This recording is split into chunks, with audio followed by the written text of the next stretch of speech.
Okay guys, today we are going to make a floor plan of a house. We're going to make a 3D floor plan. You've seen these before, where you have the outline of a house with different rooms. Yours doesn't have to be this complex, but we're going to have some fun with it.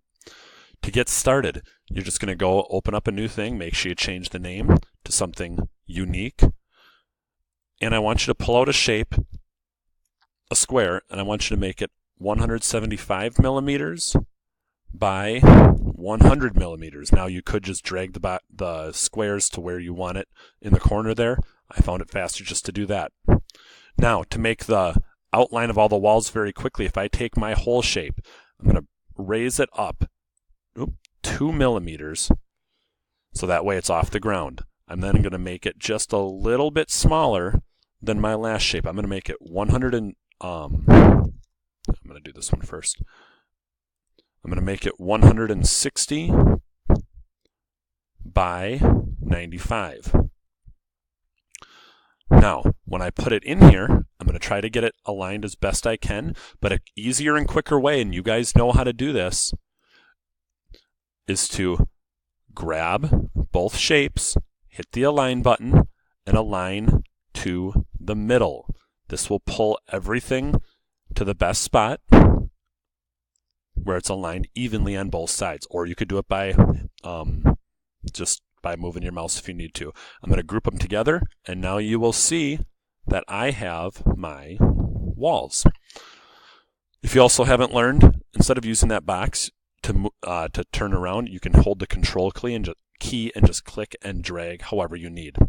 So now that I have the main structure, I'm going to show you how to quickly build walls. Again, I'm going to grab the box shape. I'm going to make it nice and thin, stretch it out however I want.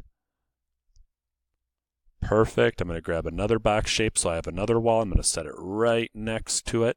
Now if you can't see, remember, turn so you can move stuff around however you want it. I'm going to make it thinner,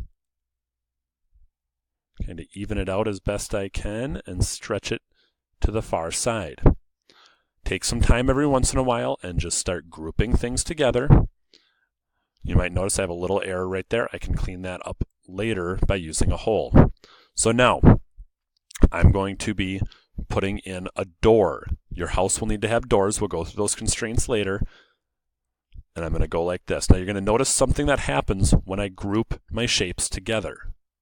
When I group, all of a sudden I see the floor. Why is that? Because I raised up my original box earlier. Two ways, I'm going to undo, 2 ways that you can fix that. One, raise this up 2 millimeters. Oops, I went 3. And again, if you're having trouble with the perfect spot, all you have to do is click right there and change the number to what you want. So 2 millimeters, and now I group together. There's my hole right there. The other way, use your work plane. Grab the work plane, set it down. I'm going to make a quick door in the front.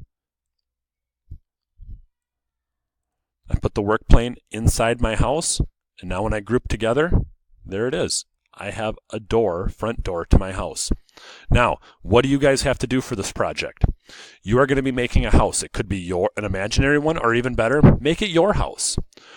You need to have 4 separate rooms in your house, a bedroom, living room, and a couple other rooms. You need to have 10 items in the house made of different shapes, made with holes, whatever you need to do. You must have a door. Multiple doors is better. Use only the basic shapes. Your outside of your house cannot be empty. And then don't just use rectangles and boxes. Get creative. What do I mean by it can't be empty?